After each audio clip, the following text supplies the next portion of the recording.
تبلیغ کے احباب کے پرانے خدا کرے دو چار یہاں موجود ہوں. دنیا میں سب سے مشکل کام ان کے لیے چپ رہنا ہے. اب تو جب میں نے سولی پہ چڑھ ہی گیا ہوں تو پھر اب کیا خطرہ ہے. سب سے مشکل کام. بولتے بولتے بولتے ایسی عادت پڑ جاتی ہے کہ مجھے ڈر ہے کہ جب منکر نکیر آئیں گے تو جب پوچھیں گے من ربک تو وہ کہیں گے قریب قریب بیٹھیے بیان سے 2.5 گھنٹے کا بیان سے. کیا ہے یہ کیا ہے یار.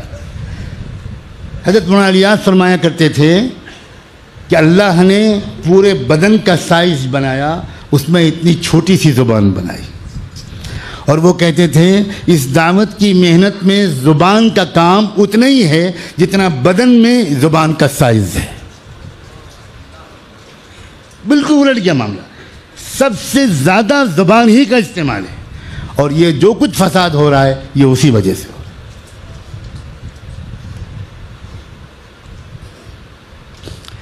تبلیغ کا ساتھی کارگزاری سنائے بغیر واپس نہیں آ سکتا. اس کو خوب سمجھا کہ بھائی جو آپ اللہ والوں کے پاس جا رہے ہیں بزرگوں کے پاس دعا کے لیے جانا, دعا کی درخواست کرنا, ادب سے بیٹھنا. وہ 5 منٹ ادب سے بیٹھے گا, اب پیٹ میں گڑگڑ گڑگڑ شروع, گڑگڑ گڑگڑ گڑگڑ گڑگڑ. اب بے چین ہے کہ یار یہ کیا ہے, یہ چپ بیٹھے رہو.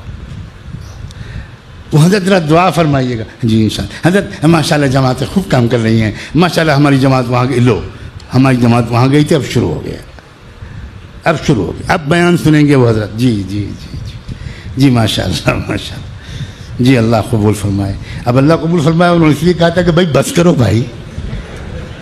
وہ کہا تھا وہ امریکہ کی جماعت کی کارگزاری آئی تھی ابھی اورنگ آباد کے اجتماع میں, وہ ابھی فلاں جگہ, وہ جاپان میں یہ ہوا فلاں. استغفر اللہ, کیا ہے بھائی. میں بہت درد کے ساتھ کہہ رہا ہوں بھائی, میں نے 40 سال کام میں وقت لگایا ہے, پلا ہوں اسی میں.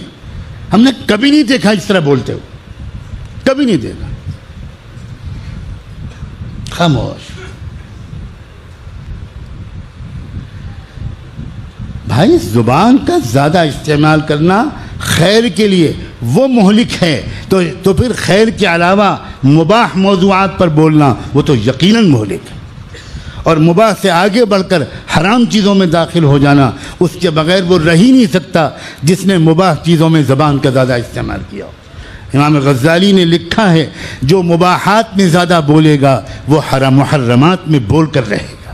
اسی سے غیبت ہوگی, وہی بدگمانی کرے گا, وہی الزام لگائے گا, وہی چغلی کرے گا, ادھر کی ادھر, ادھر کی ادھر.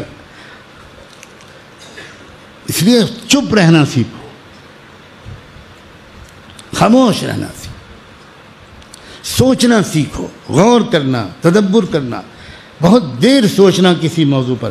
یہ سب عادتیں چھن جاتی ہیں ان لوگوں سے جن کے اندر زیادہ بولنے کی عادت.